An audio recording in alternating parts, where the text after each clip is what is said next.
Assalamu alaikum wa rahmatullahi wa barakatuh. Alhamdulillahi rabbil alameen, wa salatu wa salamu ala ashrafil anbiya'i wal mursaleen, wa ala alihi wa sahbihi wa man istanna bi sunnatihi ila yawmiddin. Allahumma ij'alna minhum wa min alladhina amanu wa amilu salihat wa tawasaw bil haqq wa tawasaw bis sabr. Ameen ya rabbil alameen. It's really awesome to be here. MashaAllah. I am really, really happy to be here. And I'm very grateful to all of you that came out this evening. And I especially am grateful for the mothers in this audience. If I can get a round of applause for the mothers in this audience that brought their children that they're going to be taking care of, because obviously these guys don't do anything. So I'm even grateful for the mothers who brought their crazy kids with them, like this one kid over there who shook my hand and then tried to run away with my finger and wouldn't let go for like 10 minutes. But you know, I'm still grateful, alhamdulillah. Because I know how difficult it is for especially mothers to be part of these kinds of efforts. It's not easy to get out late at night. That means tonight's going to be a difficult night. Baby's going to be cranky on the drive back. And it's going to be really difficult to put him to sleep. And all of this because you wanted to hear something about the Quran. This is actually not about myself, and I'm very clear about that. What puts the love between us and puts the love in our hearts is actually the word of Allah subhanahu wa ta'ala. It has the power to do that. And I experience that love, that people I meet that I've never ever met before in my life, and I can see the love in their eyes. And I can see the genuine du'as they make in their eyes for myself and my family only because of one thing. Because I'm trying to do whatever I can, whatever little I can actually, to understand the book of Allah and share something about the book of Allah. That's all I'm not doing anything out of the ordinary, but this book is so extraordinary that when anybody tries to serve this book and genuinely wants to share the message for themselves and for others, then Allah Azza wa Jal gives them these gifts. And the biggest gift I can earn, and the biggest gift that you can earn, is the du'as of people. When people make du'a for you, there's nothing more valuable you can have in your life. Now, I'm going to start with a story tonight. It's a difficult subject. I'm going to start with a story tonight, and the story is actually of my own self and some opinions that I used to have about the Quran. I was born in a Muslim family. Many of you know my story. I was born in a Muslim family, but a very average Pakistani Muslim family, which basically means that we did not take the religion all too seriously. I never learned Arabic, I never learned Tajweed, I never learned to memorize Quran exhaustively or anything like that. We learned enough, we learned a couple of surahs of the Quran as children. Some of my schooling was actually in Saudi. I was born in Germany, so my early kindergarten schooling was in German, in the German language. I didn't speak anything else except German, which sounds weird, because I don't speak any German now. But anyway, so I learned later on, I learned Urdu. From 2nd grade to 8th grade, I was in Saudi, but I went to a Pakistani school, which is awesome. So I learned a lot of Urdu, right? And then I came to, in high school, I came to the United States. But by the time I was in the United States, I basically had no reason to take my religion seriously. As a teenager living in Queens, nobody around me, of all of my friends, maybe one guy was a Muslim. And that's not because, I only know he was Muslim because his name was Atif, not because of anything else. You don't act Muslim in high school in New York City. You just don't do it, And so in that age, I reflect back at that time and my years in college, and I think about what did I used to think about Islam at that time? And the first answer I have in my head is I did not think about Islam at that time. I didn't think much about it. But if I did think about it, here are 3 things I used to think. I'm going to start with these 3 things, and I'd like you to remember these 3 things. The first thing I used to think was Islam is irrelevant. It does not have solutions for my problems right now. Every time I hear a khutbah, every time I hear a lecture, they talk about something amazing that happened a long time ago. And they never tell you anything good happening when? Right now. Only bad things are happening right now. And all the good things happened a long time ago. And so they keep telling me this, that the time of the prophets was great. The time of the Sahaba was awesome. We used to be so amazing, but now we are just a bunch of munafiqun and we're just all going to go burn in hell, and all of you are sinning. And so you know what? I accept. You know what? At that time I said, fine. Good times are over. These are the bad times. So therefore this religion has nothing to offer me for right now. And as a matter of fact, every time people would talk about Islam, they would tell me how, and this is, by the way, not coming from someone who's wanting to learn deen. I would go to Jumu'ah because my dad would drag me to Jumu'ah. I don't want to go to Jumu'ah. He would drag me there. And I'm sitting there like, when is this over? Some of the best sleep of my life was during Jumu'ah. You know, the only thing that woke me up was Aqim as-salat. That's the only thing that woke me up. But before I passed out, the few things I would hear about how things that are happening right now, most of those things are haram. And how most of your life you are just in disobedience to Allah. And the only way you can survive is you have to try to live like people lived more than 1,000 years ago. You have to become an ancient person. You cannot be a modern person. So I developed the opinion in my head that this religion is for people who want to pretend that they are living more than 1,000 years ago. This is not for people who live in 2015 or at that time 1997.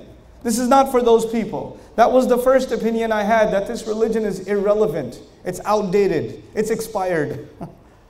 The second opinion, and by the way, Muslim, this is an attitude from a Muslim or a non-Muslim? This is actually an attitude from a Muslim. And I'm not alone.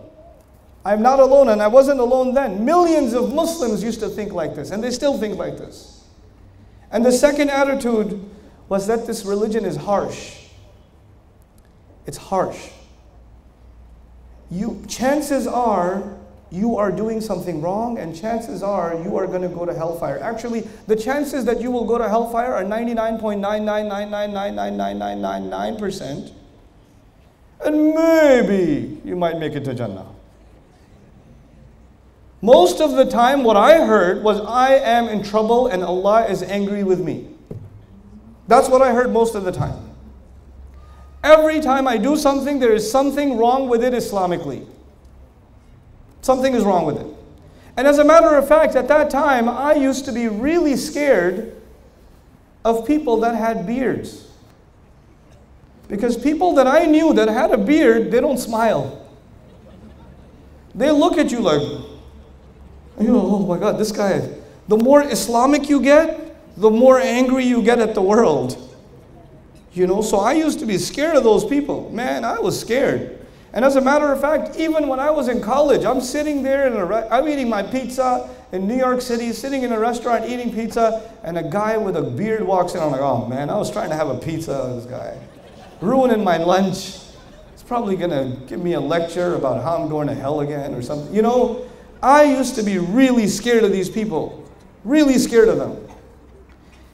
This was the second opinion that I developed. The first one, that it's irrelevant, and the second, that it's harsh. That the people that follow this religion, they are very mean. They're not nice people. And they judge you. And they tell you that you're bad. And that they're better than you. That's the second one. And here's the third one. The third opinion I developed was, okay, you know what? Let me just try to, maybe I shouldn't judge a book by its cover. Maybe I should not judge Islam because of Muslims. Maybe I shouldn't listen to just what the khatib says or what these people do and how they behave. I should try to figure the religion out for myself. So I'm going to read the Quran by myself. And I'm going to figure it out by myself because I don't trust these people. So I'm going to read the Quran by myself. Do I know Arabic? No. So I'm going to read a translation. And so I decide to read a translation, and what do I find? I find confusion. I find confusion because some ayat in the beginning are talking about something, and then they're talking about something else, and then they're talking about something else, and something else, and something else. I've never read any book like this. When I read a book, I start in chapter 1 and it makes sense, and then the chapter 2 builds on chapter 1, and chapter 3 builds on chapters 1 and 2, and it goes in an order. But the Quran doesn't work like that. The Quran has takrar, it has repetition. Allah will say something here, then He'll say something again, and He'll say it again, and He'll say it again. So I don't seem to understand how this book is organized. It doesn't make any sense. And then sometimes I read some things and they completely don't make any sense. Alif, Lam, Mim. And I'm saying to myself, how does this make any sense? I don't understand. So you know what that is? The first opinion was what? Let me see if you're still alive. What was the first opinion I developed? It's irrelevant. And the second opinion? It's harsh. And the third one is a combination of two things. It's confusing, and it's unimpressive. It's not impressive. What's the big deal? I read the Quran. I don't understand why we're so amazed by this book? You know, how could this be impressive? Now, if you have these three opinions, then this is more than enough for you to not want to have anything to do with Islam. More than enough. And for a lot of people that I've met all over the world, they have these same exact three opinions. Same exact three opinions. And they say, well, I don't want anything to do with religion because it's harsh, because it's irrelevant. What am I going to learn from the story of this prophet or that prophet? That happened so long ago. We're living in 2015 right now. One guy even told me, if the Quran came down today, it would have been different. It would have been related to our time. So you know, it was related at that time. It has to do with old times. Asatirul awwaleen, that's good enough. But right now we have to live our life, you know. We have to move forward. We can't think backwards. So they think thinking about Islam is like thinking backwards. Now before I go on, the first half of my talk is to explain the problem. I just want to explain the problem. And the first problem was in my head. And you know, I blame myself, but I also blame the ummah. You guys understand marketing, right? If you love Kit Kat, because I love Kit Kat, Kit Kat has done a really good job marketing itself. Right? So when you think, even if you haven't had a Kit Kat, when you think, give me a break with a Kit Kat bar. You go straight for it. They've done a good job marketing themselves. Islam, the Muslims, the Ummah, hasn't even done a good job marketing Islam to the Muslims themselves. If the Muslim themselves, if a Muslim himself, if a Muslimah herself has a negative opinion of Islam, that means we did not do a good job presenting Islam. That's what that means. Something is missing. Something is very wrong. Now let's take the problem a little further. Allah Azza wa Jalla, and all of this I want to share with you before I get to the next part. All of this is inspired by one ayah of Surah Al-Nahl. يقول سبحانه وتعالى ادع إلى سبيل ربك بالحكمة والموعظة الحسنة وجادلهم بالتي هي أحسن. Allah says, invite to the way of your Rabb, the path of your master. I will be explaining this ayah today. It's going to take me a long time. I'm already letting you know. I'm not going to give you, I only have 5 minutes left. Forget it. It's going to be a long night. Okay, just letting you know. Okay? So that nobody's like mentally prepared. It's starting at 9. Maybe he'll make it short. I won't make it short. I'm not going to make it short. This is going to be long and boring. Yeah. Okay. So now, he says, call to the way of your Rabb with hikmah. Anyone know what hikmah means? Call it out. Here's a hint. Wisdom. Yeah, very good. Hikmah means what? Wisdom. My argument today is most of the time we talk about Islam without wisdom. And when we don't use wisdom, instead of bringing people closer to Islam, what do we end up doing? Pushing them further away from Islam. And the way you call people with wisdom, or you call people wisely, is you call people the way the Book of Allah calls people. But we, I would argue, do not use the method identified by the Book of Allah. We have our own methods, and these methods are highly unsuccessful. Actually, they're not even wise. They're very unwise ways of calling people to Islam. So I'm going to give you a small list of how we make that mistake. Not a long list. It's a small list and I'll go through it quickly. But as I go through it, I want you to think about the khutbahs you have heard, the lectures you have heard, the Islamic discussions that you have been a part of at the dinner table, or conversations you've had about Islam, under any class, any course, anything you've learned, and see if you hear anything that reminds you of what you heard. The first kind of unwise way to call people is we talk about divisions. We talk about this group versus that group. This sheikh versus that sheikh. You know, this school of thought versus that school of thought. You said this, but that sheikh said that. You want to have a battle? You know? And then there are people who say they talk about Islam, but the only thing they talk about is how wrong the other guy is. They will have YouTube channels, Facebook pages, blogs. These people put a lot of effort into studying the mistakes of someone else. Get a life, dude. But anyway, that's what they do. They study, and they say, in this video, in minute number 87, dude, you listen for 87 minutes to wait for a mistake? That's amazing. I am impressed with the level of attention span you have. This brother said this, and astaghfirullah al-azim, this is why this brother is a fitna, and he is calling people to the hellfire, and da-da-da-da. And here's my blog to save the ummah from this guy. Does this sound familiar to you? People will benefit from someone, you'll be benefiting. I don't have to name any names. I don't care. I don't care. And this is not even about myself, because I honestly don't care. I really don't care. I read some of the comments under YouTube videos for entertainment. That's what I do. But you know, you'll have somebody who'll say, maybe you're benefiting. You're benefiting from someone. Maybe you're benefiting from Mufti Menk, who I love. He's so cool. You know, last time I was here, you guys remember Peace Conference? Some of you were there. I was hanging out with Mufti Menk. And I told Mufti Menk, before I tell you this, I tell you another story. This has happened to me twice now. I was in Atlanta, Georgia. I got out of the airport. A Senegalese woman looked at me and said, "Hey, Mufti Menk." And I said, "No." She goes, "I know you, Mufti Menk. You lie. I seen your videos." I was like, "No, I am not Mufti Menk."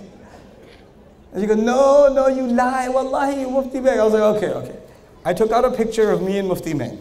I was like, that's Mufti Menk, and that's me. Oh, you just look just like him. I was like, okay. All right. And the same thing happened in Duha. Brother comes up to me, Mufti Menk, right? And I was like, yes. But my favorite one happened at Dubai airport. Brother Nomanenk?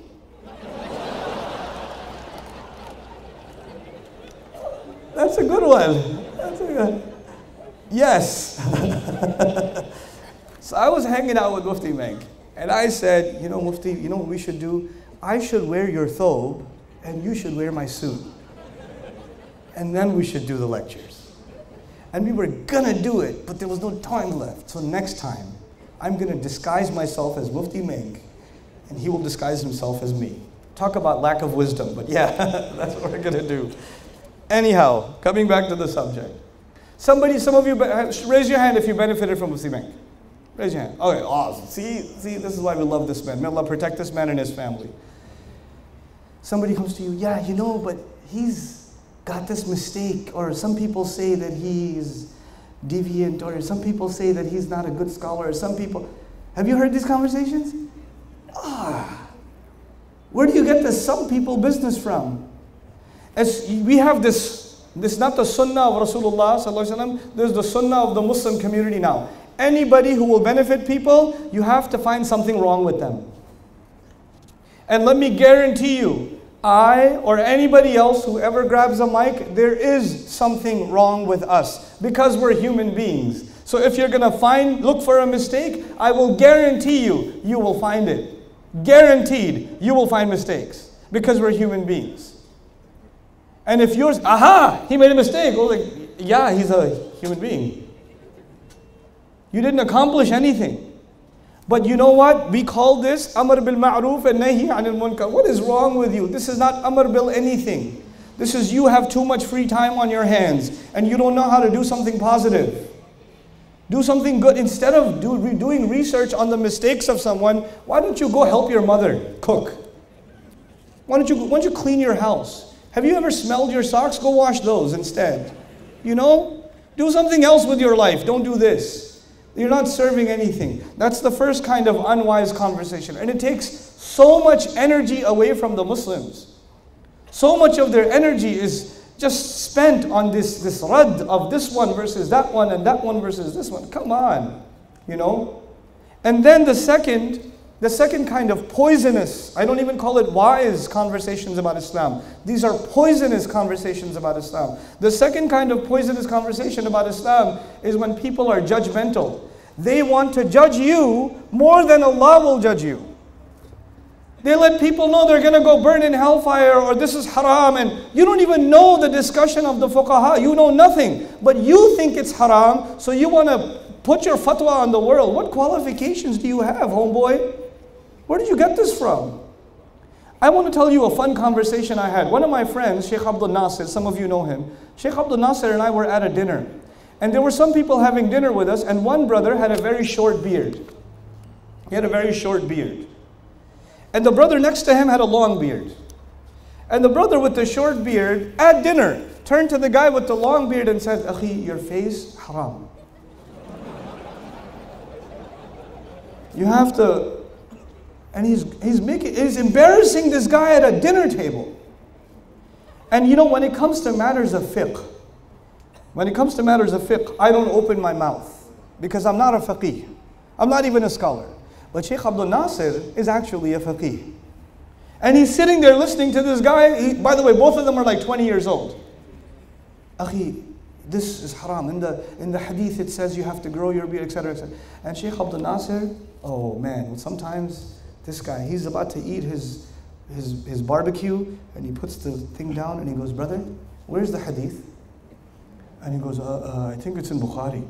I was like, yeah, which bab? Who's the rawi? Who narrated it? Who did he narrate it to? How was it understood by the Sahaba? How was it understood by the first generation? How was it understood by Imam Bukhari himself? What's the commentary on this hadith in Fathul Bari? What about the Maliki school? What did they comment about this hadith? What about the Shafi'i school? What did they comment about this? And the brother said, you're embarrassing me. Please don't embarrass me. And he said, yes, I'm embarrassing you because you're embarrassing him. You don't know, but you like to take things and just either make them halal or make them haram. You don't have the qualifications. There is a lot of conversation that goes into, before you say Allah forbade something, you have to be very careful. There's not a small thing. Tilka hududullah. This is the hudud of Allah. You don't just get to drop haram, haram. You don't get to do that. And you don't get to decide who's going to burn in hellfire and who's guided and who's misguided. The ayah that I'm reading to you today, towards the end, when we get to the end of the ayah, إِنَّ رَبَّكَ هُوَ أَعْلَمُ بِمَنْ ضَلَّ عَنْ سَبِيلِهِ. Your Rabb, He knows who's misguided, not you. You don't get to decide that. But we love to judge people very quickly. As a matter of fact, we are so good at judging people, we judge people as soon as they walk into the masjid. We look at them, oh, short beard. We look at it, check the pants. Oh, yeah. So quick. We send people to nar. Most people we send to, this is a horrible, horrible thing to do. Horrible thing to do. Judging people through Islam. The only one to judge is Allah subhanahu wa ta'ala. Our job is not to judge. Our position is not to judge. Then the third, and by the way, when somebody does something wrong, if you know it's absolutely wrong, you've done your research, you've done your homework, you know for sure that it's wrong, then you have to figure out a polite way of correcting it. And maybe you shouldn't be the one correcting it. Maybe somebody else should be the one correcting it. You have to use what? Wisdom. Wisdom. Sometimes you correcting someone will do more damage than good. If I try to correct my father, it's not going to go well. It's not a good idea. I should talk to my mom, and my mom will talk to my dad, and that way I won't get in trouble. You see what I'm saying? Sometimes you have to use wisdom, and you don't take the direct approach every time. It'll do more damage than good. So the first kind of poisonous conversation is divisive. It creates divisions and talks about groups and people. The second kind of poisonous conversation is obsessed with judging people. The third kind of conversation, I kind of already alluded to it, is conversations about the Book of Allah and the Sunnah of His Prophet sallallahu alaihi wasallam that are shallow, that are absolutely shallow. What do I mean? You know, if you hear a khutbah in which there are 30 ayat are quoted, 20 ahadith are quoted, ayah after ayah after ayah, hadith after hadith after hadith. How much time did you spend on each ayah? A few seconds, yes? And then you went straight to the next ayah. Then you went to the next ayah. Then you went to the next hadith. Then you went to the next ayah. How much time did you actually think about any one of those ayat? Very little. Very little. And you know what that is? That is not healthy. Every ayah of the Quran, every hadith of the Prophet ﷺ deserves attention. When you give me too much of that at the same time, I actually end up paying attention to none of it. To none of it. Allah complains in the Quran, أَفَلَا يَتَدَبَّرُونَ الْقُرْآنَ أَمْ عَلَى قُلُوبٍ أَقْفَالُهَا لِيَدَّبَّرُوا آيَاتِهِ not لِيَسْتَدِلُّوا بِآيَاتِهِ. He says لِيَدَّبَّرُوا آيَاتِهِ, so they can think deeply about His ayat. Hour and a half I plan to talk to you tonight. About how many ayat? About how many ayat? Do you know? One ayah.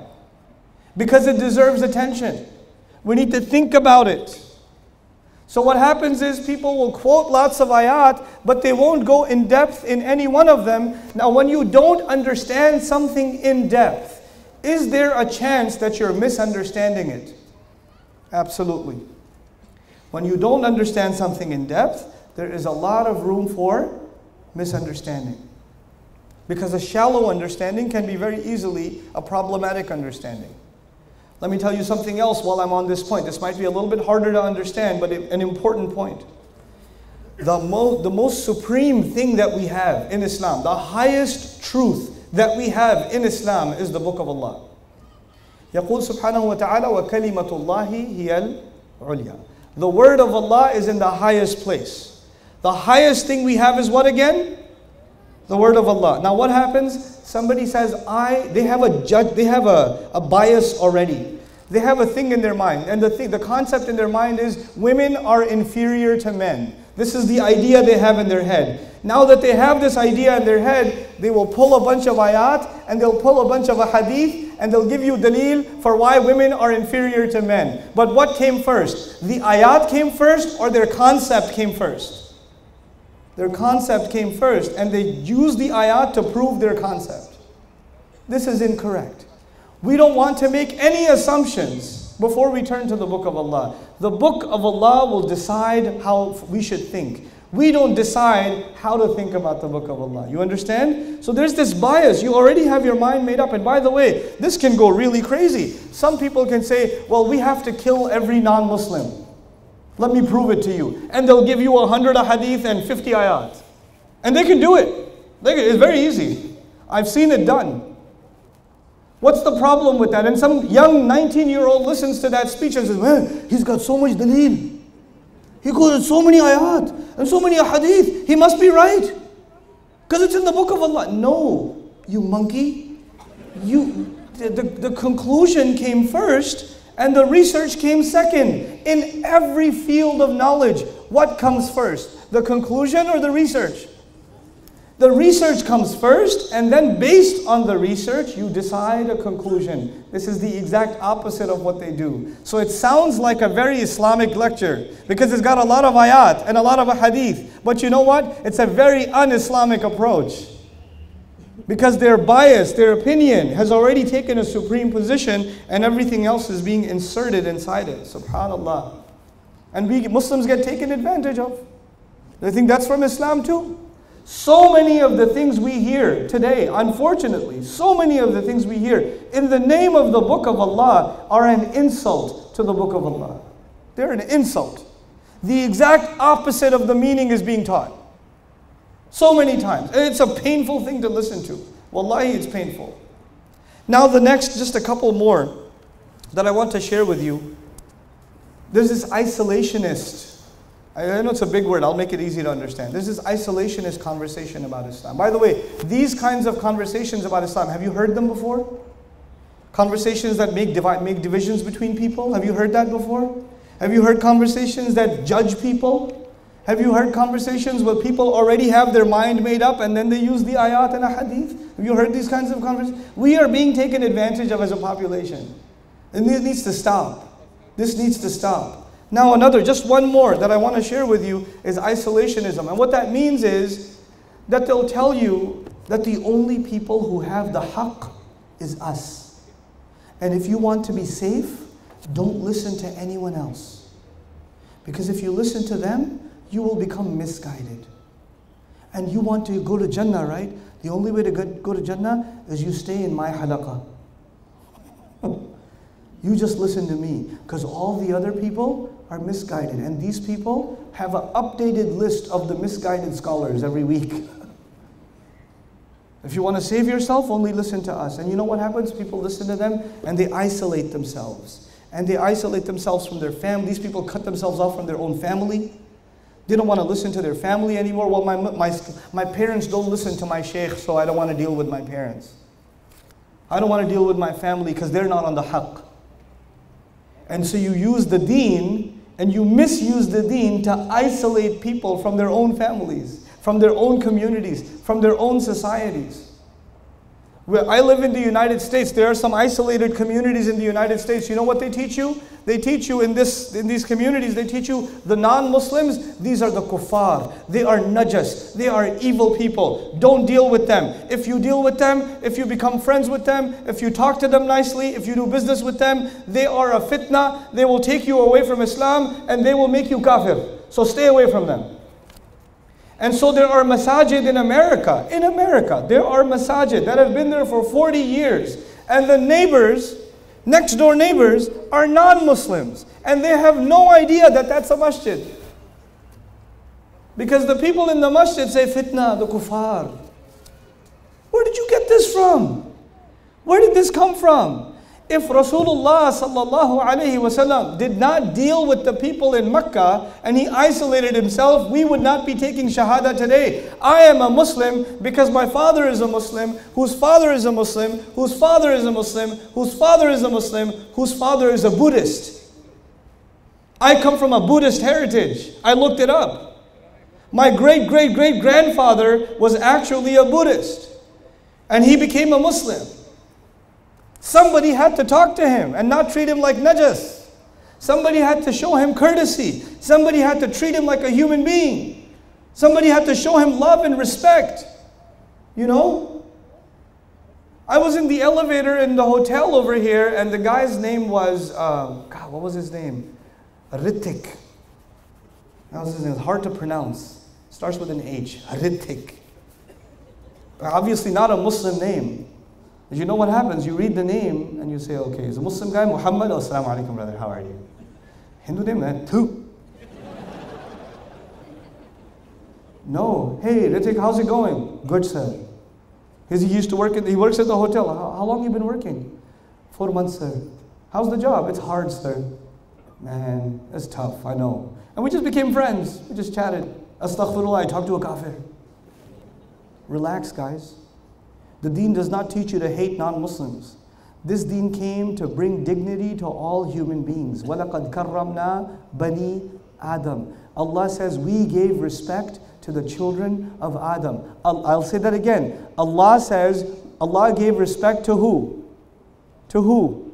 Children of Adam. So every child of Adam alayhi salam has been given respect by who? By Allah. How do you not give them respect? Allah gives them respect, you don't give them respect. And you think Islam tells you to disrespect them?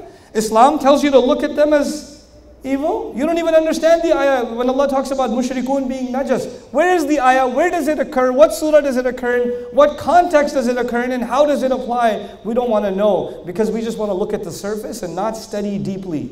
We don't have the time to study deeply. This is all the opposite of wisdom. But now we're going to talk about wisdom itself. This was a negative talk up until now.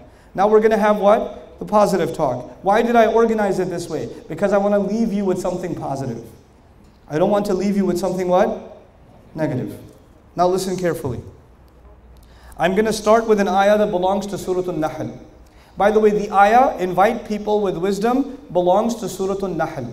So all the ayat that I will use to explain this ayah also belong to Surah An-Nahl. They come from the same surah. And this surah at the end says, call people with wisdom. And the entire surah is full of examples of how do you call people with wisdom. The surah itself teaches you. It itself teaches you how to call people with wisdom. So I'm going to give you one example. Pay attention to this example. I will test you. Yes. Now listen. And you have to answer me out loud. Allah says, listen. وَمَا أَنزَلْنَا. Actually, no. Before that. He says, He sends water from the sky. أَنزَلَ مِنَ السَّمَاءِ مَاءً. He sends water from the sky. ينبت لكم به الزرع والزيتون والنخيل والأعناب ومن كل الثمرات. Now listen, let's see if you have a good vocabulary. What does zaytun mean? Brothers won that one. والنخيل. Brothers 2, sisters 0. Al-A'nab. Sisters got that one. 2-1. وَمِن كُلِّ الثَّمَرَاتِ. Brothers got that one. Even though you're on the girl side, I'll give you the 3-1. Okay, listen. Allah says He sends water from the sky, and then olive comes out, palm trees come out, date palms come out. He says grapes come out, farm comes out, farmland, harvest comes out, zara, all kinds of crop. And then He says all kinds of fruit. Now listen, if water didn't come from the sky, there would be no life on the earth. Yes or no? There would be no life on the earth if Allah did not send water from the sky. Now, if you want to look at what grows on the earth, does the same thing grow on the earth or different things grow on the earth? Different. Same water, but different plants, right? Same water, but different plants. Now, I'll break them into 2 categories. Farmland. Does the farm grow on its own, or does the farmer have to do work also? You can't just have the rain. The rain is not enough. The rain is necessary, but it's not enough. The farmer has to do work also. Grapes are delicate plants. You can't just grow them on their own. The farmer has to do, the gardener has to do work. Palm trees are sensitive. You have to take care of them. The gardener has to take care of these plants. Rain alone is not enough. You understand? So in other words, for farming and and olives and these sensitive fruits and these sensitive trees, they have to be taken care of, and a farmer or a gardener has to do work also. But when Allah says He grows all kinds of fruits, if you go in the Amazon jungle in South America and there are hundreds and thousands and thousands and thousands of acres of jungle and trees, do those trees have fruits? Yes. But is there any gardener? Is there any farmer? No, it grows on its own, yeah? So what I'm trying to say is, when Allah sends water from the sky, things grow from the earth. But some things grow because of our effort also. It's a partnership. And some things grow only by the gift of Allah. You with me so far? Now let's take this further. Let me tell you why I gave you this example. Remember, we're trying to learn what from the Quran? Wisdom. All of this I'm explaining to you because we're going to try to learn some wisdom from the Quran tonight. Now listen. Same surah.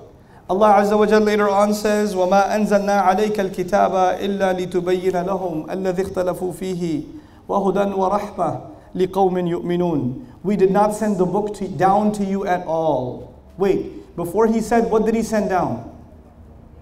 Rain. Now He says we're sending what down?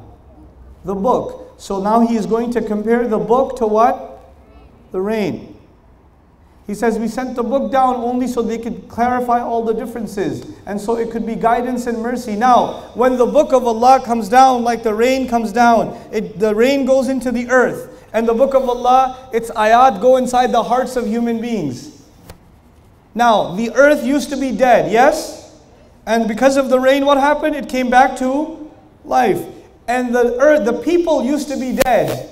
Their hearts used to be dead. And Allah's book has the power to do what? Bring them back to life. The Muslim community can have so many problems. We could have lying and cheating and stealing. We have forgotten the book of Allah. Our youth don't pray anymore. They're addicted to filth on the internet. They're watching movies. We have political problems, social problems, economic problems, spiritual problems, psychological problems. Oh my God. But you know what? You could be dead. But if you have the book of Allah coming into your heart, what will happen? You will be brought back to life. There's no reason to be depressed. I depressed you in the beginning. Man, we got so many problems. But you know what? We have one solution. And what's that solution? The book of Allah. And when it enters into you, you could be as dead as death gets. And Allah will bring you back. This is why Allah says in Surah Al-Hadid, He talks about the hearts that became hard. فَقَسَتْ قُلُوبُهُمْ وَكَثِيرٌ مِّنْهُمْ فَاسِقُونَ. Their hearts became hard and so many of them are corrupt. And in the very next ayah He says, اِعْلَمُوا أَنَّ اللَّهَ يُحْيِي الْأَرْضَ بَعْدَ مَوْتِهَا. You should know Allah brings life to the earth after it had died. Allah will bring this ummah back to life. You just have to apply what? The water. What is the water for this ummah? It is the Quran. Is the Quran. And if this ummah is not coming back to life, that must mean we're not applying the water correctly. That's what that means. Now I told you before, when it rains, how many kinds of plants you get? 2. One of them you have to do the work also. Remember that? And the other one happens how? On its own. In the middle of the jungle there's an apple. In the middle of the jungle there's an orange. It happened on its own. We had nothing to do with it. You understand? Just like that, even today, there will be people who accept Islam. You didn't do any da'wah, you didn't make any effort, you didn't do nothing. Allah just put the water into their hearts and they just came to Islam on their own. It'll happen even now. Does it happen or no?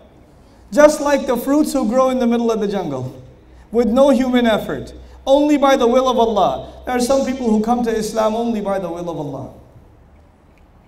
You know, I get amazed. I just get baffled at sometimes the emails I get, sometimes the conversations I have. I just get shocked sometimes. It still rings in my head. I was coming back, with my family at the airport, and there was a flight attendant. This was in Maryland. There's a flight attendant walking by, and you know how flight attendants dress. They don't dress like, I'm not talking about like Emirates flight attendants. I'm talking about like Spirit Airlines or something in America flight attendant. She walks by and she goes, I've been watching your videos. Pray that I become a Muslim soon. And I said, whoa, how did that happen? I did not give her da'wah. I don't even know her. I made no effort towards her. I just studied Quran and put a video on YouTube. Who did that for her? Allah did that for her. He can make it rain into people's hearts. That's not my effort. That's the gift from Allah to this woman. And may Allah give me a reward even though I didn't make any effort. For what? And may Allah guide her to Islam. And there are hundreds of thousands of people like that. This Christian woman just emailed me last week. She said, because you know the Charlie Hebdo incident? You know about that? When the Charlie Hebdo thing happened, this woman, she's a woman from Texas, and she lives in Japan. She lives in Tokyo. She says, I got curious about this prophet that they're making fun of, and I started looking for videos on YouTube, and I found your videos, and I started watching your videos, and now I wanted to know that because I'm watching so many of your videos, I ran out of data on my phone. Because I watch it on the train. And she started her email by saying, I'm a Christian woman. That's how she started the email. At the end of her email, she said, thank you for introducing me to Allah and His Messenger. Subhanallah. Sometimes Allah will grow fruits and you won't even know how. You will not even know how. It will just happen. But you know what? This is the part that's hard to understand. So I need extra attention from everybody, okay? This is the hard part in this talk. Human civilization, anthropologists will tell us, human civilization began when human beings learned how to farm. You could not survive. Humanity could not survive eating fruits in the jungle. We had to figure out a way to mass produce food. And the best way to mass produce food is to develop agriculture. You understand? So humanity became civilized. And once agriculture came, cities came. And when cities came, nations came. Civilization came. But the first step of civilization was what? Agriculture. You with me so far? Now, when you have agriculture, you have a farm. Don't you have to direct the water? The water doesn't come automatically. You have to dig and make a canal, and you have to figure out a way of delivering the water, right? You cannot just rely on the rain. You have to conserve the water and deliver it. If we as an ummah, by the way, we as an ummah, we are a civilization or no? We are. If we are going to survive, then the rain is not enough. The rain is from Allah, but you have to conserve that water and you have to make the effort of delivering it. And before we deliver it to humanity, I'm arguing today we have to deliver it to ourselves. At the age of 19, when I started studying the Quran, seriously when I started studying the Quran, I felt that I was cheated for 19 years. I've been Muslim my whole life. How come I don't know anything about the Quran? How come my school didn't teach me? How come my parents didn't know anything themselves? Why didn't they get that education? Why didn't my neighbors ever know? We are 1/5 of the world's population. These people, so many non-Muslims, know more about the Quran than we do. How is that possible? How is that possible? How did I as a Muslim have the same opinion about the Quran as non-Muslims have? The non-Muslims say that it's harsh. The non-Muslims say that it's irrelevant. Why did I have those same opinions? The non-Muslims are not impressed. How come I had the same opinion? Something has to change. We have to cultivate. We have to provide this knowledge now to people. So now tonight, the rest of this talk is how are we going to do that? How are we going to deliver this message for ourselves and for our children and their children? And then the rest of humanity at the same time. Allah says, Ud'u. Let's begin the ayah. Now we begin the ayah. Ud'u. Invite. What does ud'u mean? Tell me out loud. Invite. Good. Do you invite somebody you are angry with? Can you invite somebody to your house you're angry at them? Hey, come to my house for dinner.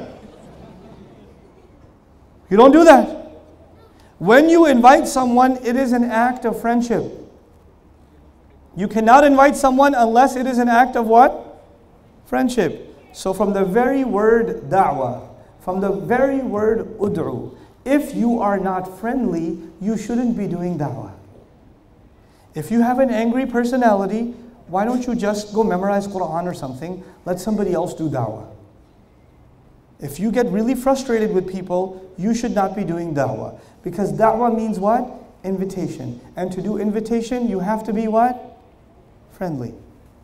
Second, ud'u ila sabili rabbik. By the way, if somebody is giving an angry khutbah, and you say, why are you giving it? Brother, akhi, I'm trying to do da'wah.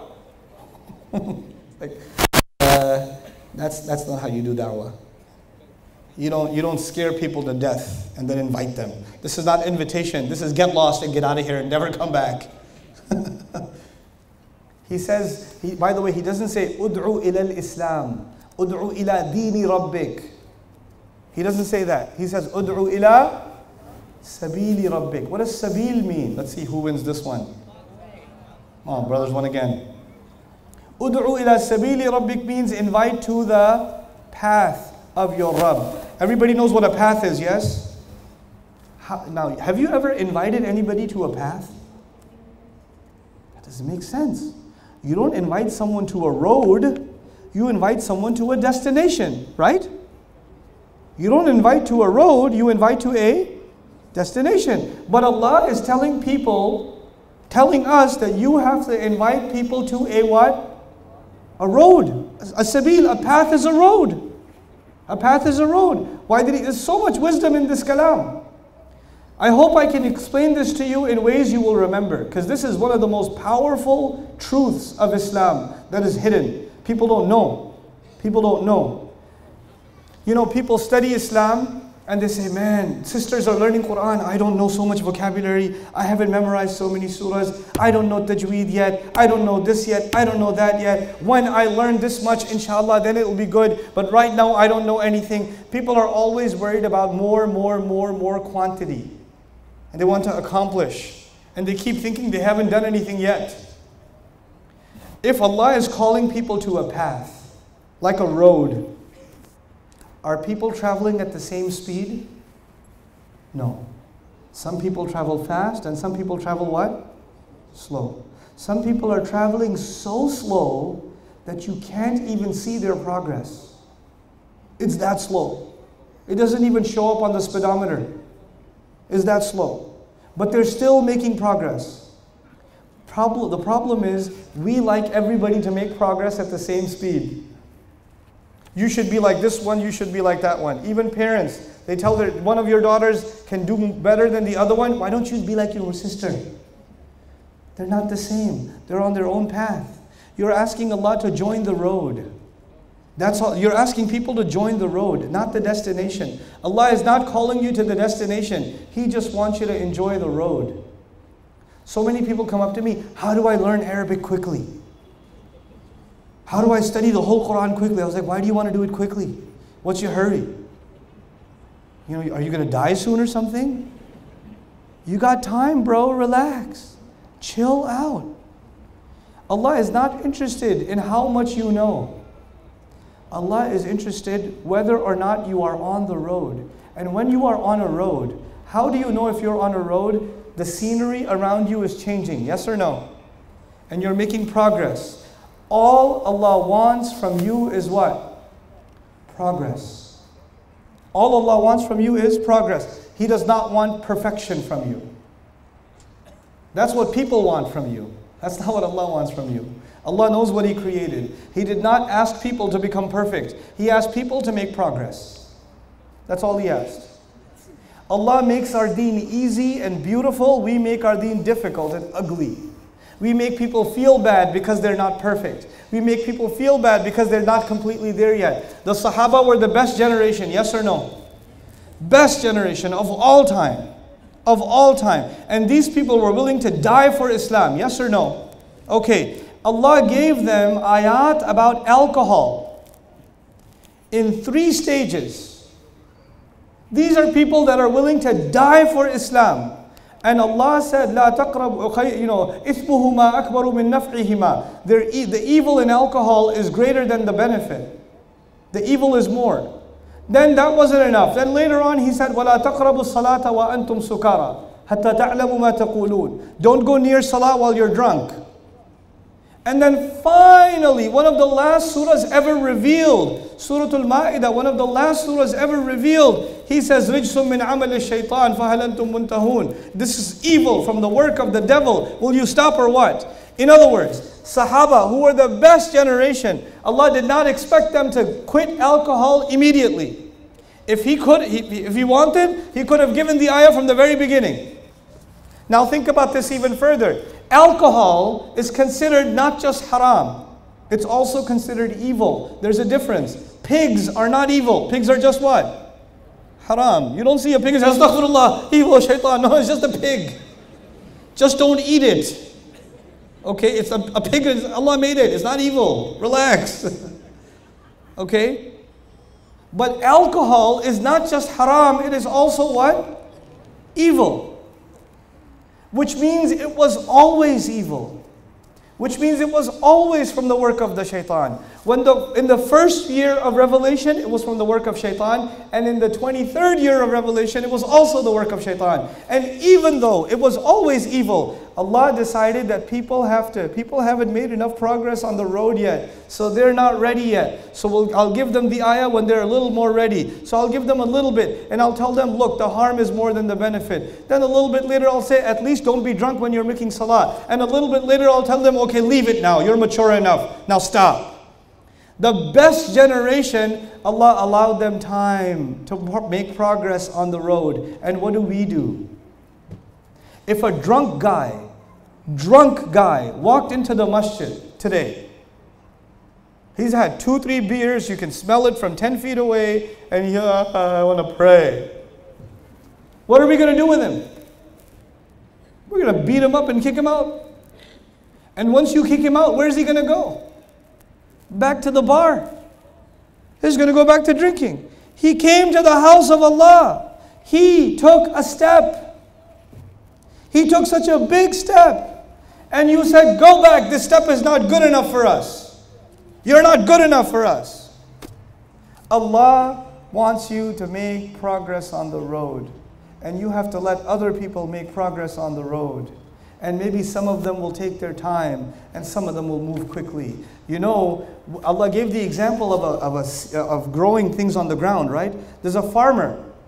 And by the way, some of you have these, so many. I think maybe in the last year, this question was repeated at least 1,000 times in my lectures. People came to me at least 1,000 times and asked this one question. Let me tell you what the question is. Brother, my husband doesn't pray. My son doesn't pray. My wife doesn't pray. My sister doesn't pray. My uncle doesn't pray. My father doesn't pray. How do I get them to pray? How do I change them? Tell me one thing I can say to them and they'll change. And I say, okay, hold on. I got nothing. There's a farmer What's step one in farming? You put the seed in the ground, yes? You put the seed in, then you put water. Then you go to sleep. Then you wake up. Make sure the soil is clean. Then you put water again. Then you go to sleep. You wake up. You put water again. Remove the insects. Make dua. Ya Allah, take care of this plant. Does the farmer see any progress? Yes or no? He sees no progress. All the things that are happening under the ground. The farmer doesn't say, if there was one thing I could do, it could just change right now and turn into a tree. Let me dig it up, take the seed out, make a tree out of it. Does it work like that?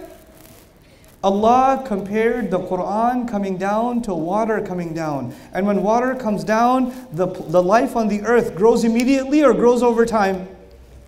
It grows over time.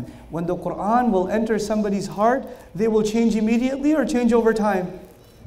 They will change over time. Abu Bakr as-Siddiq changed immediately, but so many Sahaba changed over time. Umar bin al-Khattab, 5 years. It took some time. Abu Sufyan, many more years. It took a lot of time. It doesn't happen overnight. People only quote the example of Abu Bakr as-Siddiq. By the way, Abu Bakr as-Siddiq is an extremely amazing example. Even for the Sahaba, he's too high of an example. What about you? People quote the greatest example and make you feel bad. There are so many other Sahaba, hundreds of thousands of them, radiyallahu anhum wa radu anhu, that did not transform the same way as Abu Bakr as-Siddiq, radiyallahu ta'ala anhu. They took their time, and Allah is happy with them too. Allah is happy with them too. Call people with wisdom. Let them grow. Let them listen. Let them listen. I was giving a lecture in England. When I finished my lecture, a woman came up to me and said, please don't tell anyone, I'm Shia. I've been listening to your lectures for a year. It's really helped me a lot. Please don't tell anyone. You know why? Because it's Birmingham, England. Whew, that place is crazy. You know. Other guy comes up to me, brother, Assalamu alaikum. This is my wife, myself, and there's about 50 of our friends. We are from the Baha'i religion. We've been listening to your lectures for a long time. Please don't tell anyone. I'm like, yeah, welcome. Assalamu alaikum. Sit, relax.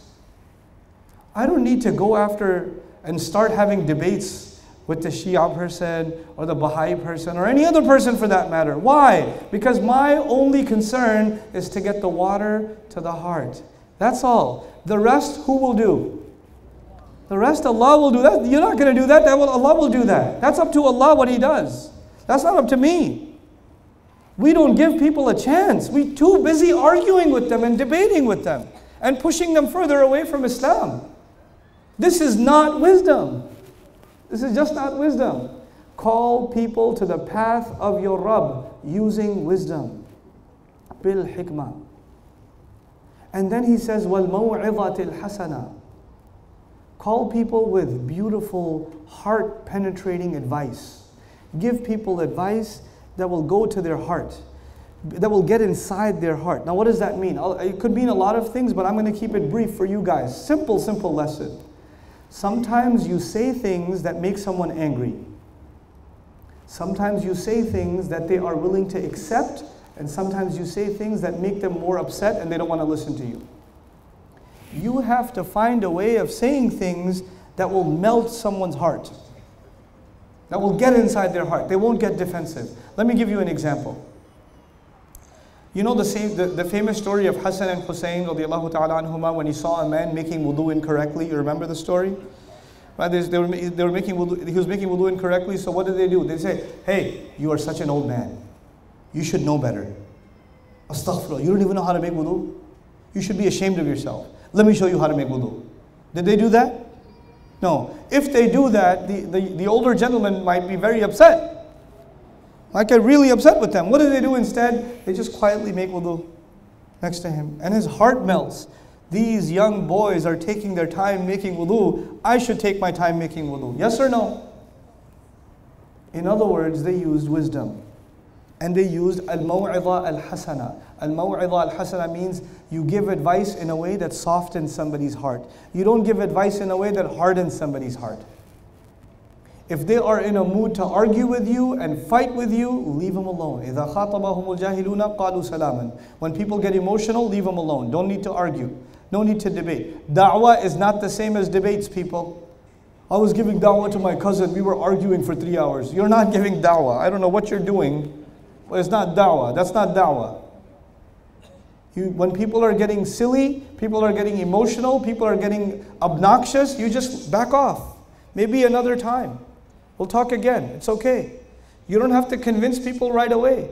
And then there's those of you that say, man, I did my part.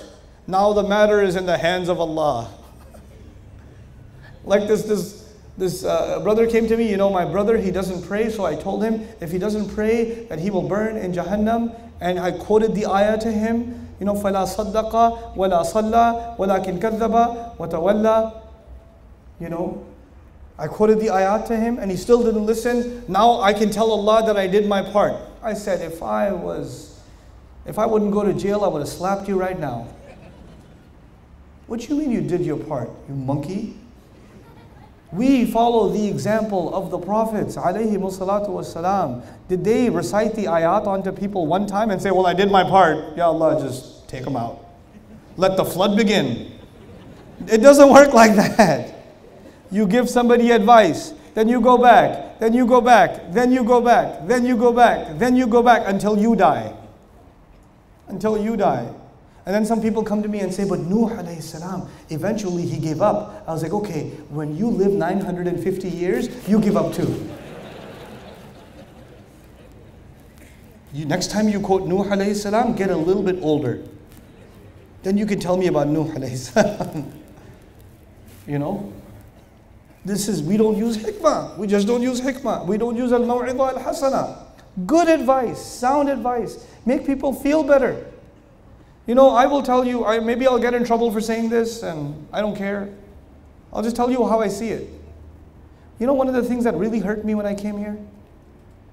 One of the things that really hurt me, really hurt me, is that people that are taxi drivers, all over the Gulf, I'm not talking about all over the Gulf, people that are taxi drivers, or people that are, servants, the cleaning crew in the hotels, people that are working in the stores, people that are cleaning the streets, we pass by them and we don't even say salam to them. We don't even say salam. These are just, and it hurts me, man. Rasulullah sallallahu alayhi wasallam says, Al-Kasibu Habibullah. Al-Kasibu Habibullah. The one who works hard to earn his money is the beloved of Allah. Allah loves the one who works hard to earn his money. The Pathan guy who's making naan all day, and his shalwar kameez is like brown, even though it's white, it's turned brown and gray. He worked all day, and he passes by. You're like, "Ye kaise log aa gaye?" No, wait a second. Al-Kasib, Habibullah. At the very least, they deserve your salams. At the very least, they deserve your salams. And we've ingrained this idea that some people are better than others. There's no such thing in this religion. Every human being is equal. Every human being is equal. And especially the Muslims. إِنَّمَا الْمُؤْمِنُونَ مَاذَا؟ إِخْوَةً. Not darajat. إِنَّمَا الْمُؤْمِنُونَ إِخْوَةً. All believers are equal. This guy comes to me, you worked at the hotel, he recognized me. Sir, can I take a picture with you? I was like, why are you calling me sir, bro? I'm your brother. Okay, sir. Sir, brother, can I take a picture with you? It's embedded in the mind that some people are better than them. That's not right. That's not right. People are dignified. This is religion. We stand in one row, yes or no? You don't check somebody's passport before you put them in the first row. You don't check, hey, how much money you make? Oh, you go fourth row. You don't do that. The salah itself teaches us that every human being is supposed to be treated equally. Your maw'idah hasana in this society and in so many Muslim societies. This is happening in Pakistan. This is happening. I'm not even picking on the Gulf, guys.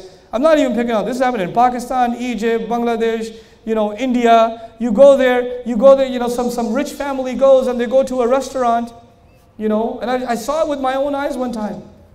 They go to a restaurant and there's, the tinted windows and the kid rolls the automatic window down. He's like 12-year-old boy inside, rich boy, 12 years old. And the old man who comes to, Sir, chai ladu, sir? And the old man, 60-year-old man, and he says, Ya leke aa. Go get it. Like he's talking to somebody like 5 years old or something. Ji main leke aata hu, sir. Ji. Man, if I wasn't gonna get arrested, I would have taken that kid out of that shit. I would have been like, Tamar, tamiz se baat karo. Bade. They're older, it's an older person. You treat them with respect. You treat them with respect. What's the point of memorizing Quran, studying the book of Allah, and you don't treat the janitor with respect, and the cleaner with respect, and the taxi driver with respect? You don't treat, what are you learning? Why are you learning this? What's the point? So we have to change our thinking. This is maw'idha hasana for you, to make people feel dignified in this society. Give them good counsel, speak to them like equals. Speak to them with respect. You know, every human being deserves respect. Every human being. And I told you today, it's not just the Muslims. Every human being should be treated with respect. Why in the world would they want to come close to Islam when they see us behave like this? What reason have we given them? People keep saying the problem of the ummah is the political problem. It's the economic problem. It's the social problem. It's the education. I say no. The problem of the ummah is the hikmah problem. It's the hikmah problem. It's the maw'idha hasana problem. That's the real problem we have. And there, by the way, in da'wah, that doesn't mean you're always soft. This is the wisdom of Allah. Everything is balanced. You're not always soft. Sometimes people attack you. Sometimes people make fun of you. Sometimes people insult your Nabi sallallahu alayhi wasallam. When that happens, this is not the time to be soft. This is the time to be tough. And so what does he say? Ud'u ila sabili rabbika bil hikmah wal maw'idhatil hasana wajadilhum billati hiya ahsan. And debate with them, argue with them, take them head on with something that is better. With what is better. If they argue, you argue with something better. If they use anger, you use calmness. If they use dirty words, you only use clean words. Because every time you respond, it should be with something what? Something better. It should be with something better. What happens when they insult our Prophet? What happens to us? You have these comments on these YouTube videos by Muslims. Oh, we hate you kuffar and we're going to kill you, and you people are for the sake of Allah, this guy's cursing them out. Where's billati here? What is wrong with you? Stop trolling on YouTube videos. Nobody cares about your comments on YouTube. Nobody cares. We have to become people that speak maturely. The thing about the Muslims is we are an intellectual people. We are an intelligent people. We are a smart people. We are not emotional people. Right now the world thinks of us as emotional people. And that's our fault, because we haven't learned from the book of Allah how to respond intellectually. We only learn how to respond emotionally. We have to raise our status. وَجَادِلْهُمْ بِالَّتِي هِيَ أَحْسَنُ.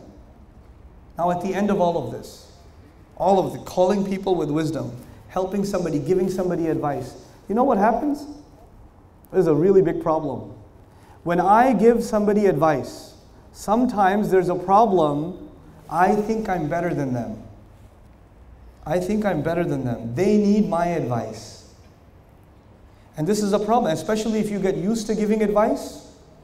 Then you start thinking you're way better than everybody else. Listen, I have this mic over here and these like 18 camera guys over here putting the camera on my direction.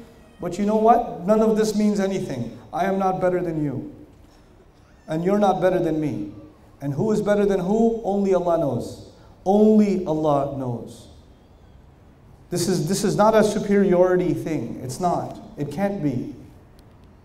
And so what does Allah say? إِنَّ رَبَّكَ هُوَ أَعْلَمُ بِمَنْ ضَلَّ عَنْ سَبِيلِهِ وَهُوَ أَعْلَمُ بِالْمُهْتَدِينَ. Your Rabb, He is the only one who knows who is misguided, misled from the path. Allah knows better if I am misguided or you're misguided. I don't even know if I'm truly guided.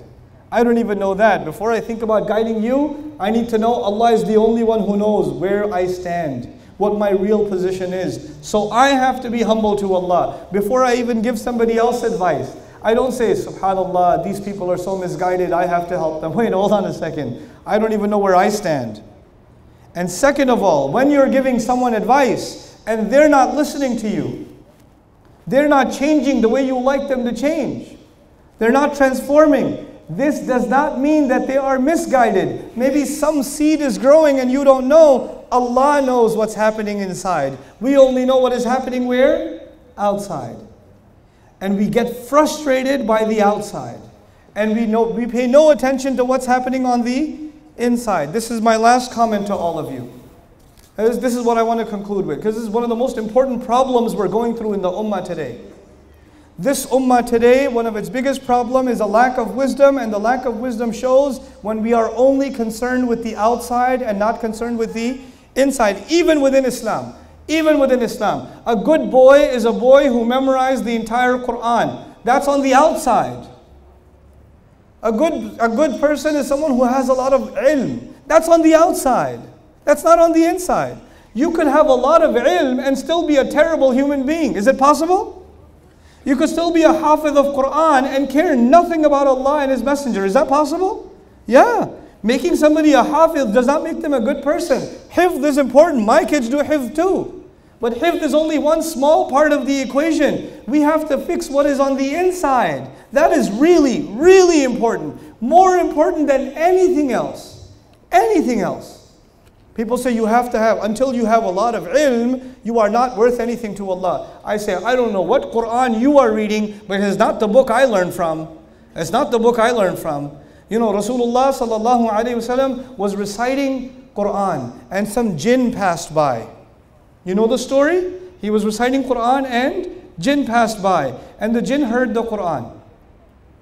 وَإِذْ صَرَفْنَا إِلَيْكَ نَفَرًا مِنَ الْجِنِّ يَسْتَمِعُونَ الْقُرْآنَ فَلَمَّا حَضَرُوهُ قَالُوا أَنْصِتُوا فَلَمَّا قُضِيَ وَلَّوْا إِلَىٰ قَوْمِهِمْ مُنذِرِينَ. A group of them passed by, Allah made them pass by, and when they heard the Quran, they said, shh, what is that? And when the whole recitation was done, they went back to their nation, and they started giving them da'wah.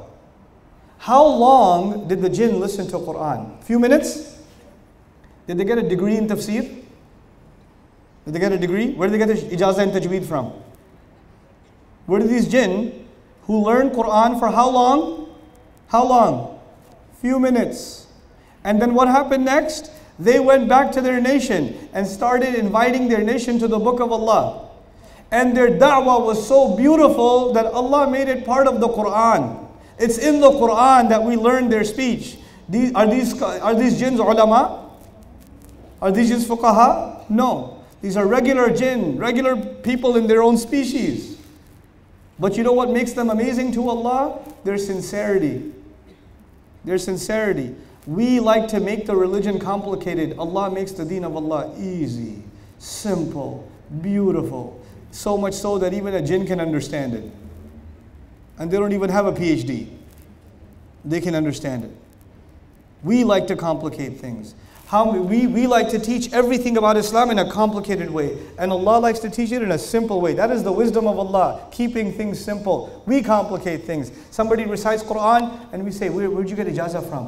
Which is it Hafs? Is Hafs and Asim? Is it Warsh? Oh no, your qalqala needs to be longer. Your mud needs to be this. You're going to spend 3 years doing tajweed and nothing else. You make things, this was never the case in the past, by the way. Never the case. We like complicating things. We become obsessive compulsive about something. Allah doesn't do that. Allah keeps things simple, easy.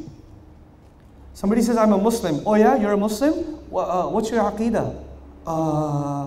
That I'm a Muslim. No, but what do you believe? La ilaha illallah. No. But which aqidah book did you read? I didn't read an aqidah book. I just know that Allah is one. No, akhi, you have to study aqidah. You have to go in depth. You have to go so in depth. Okay, wait, hold on a second. Let's take a step back. Ibrahim alayhi salam. Ibrahim alayhi salam. Listen to his speech in the Quran. Is it complicated or simple? It's simple. What do we like to do? Complicate even the simplest thing.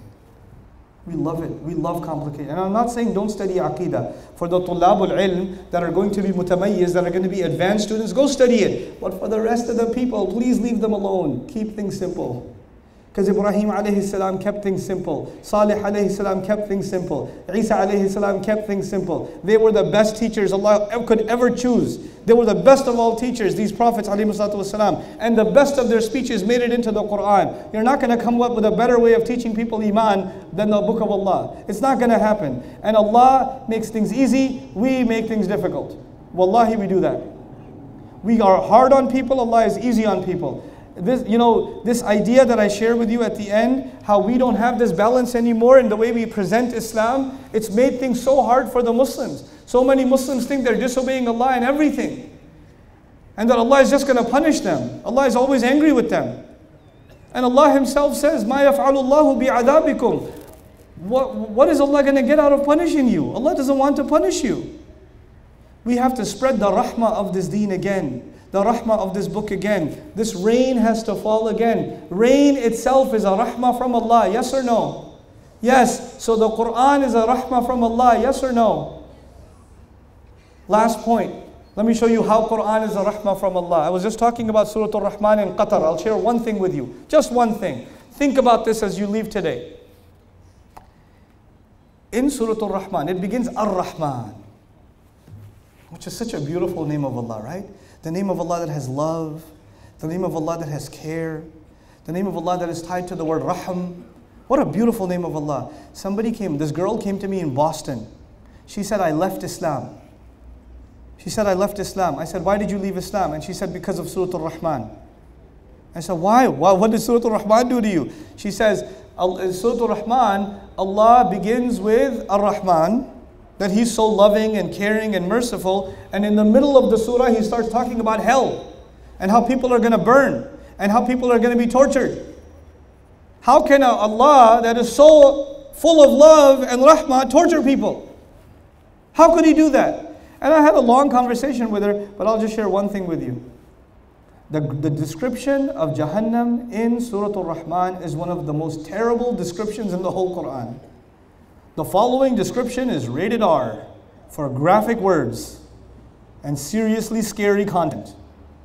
You will listen to those words when people are being boiled alive, and then when they're being boiled, they look at the fire on the other side and say maybe the fire is better. So they leave the boiling water and they run towards the fire. The fire burns them so hot, they can see the boiling water. They say, no, I should go towards the boiling water instead. Oh my God, what a horrible, horrible description of what is going to happen in Jahannam. And does it scare you, by the way? Does that scare you at all?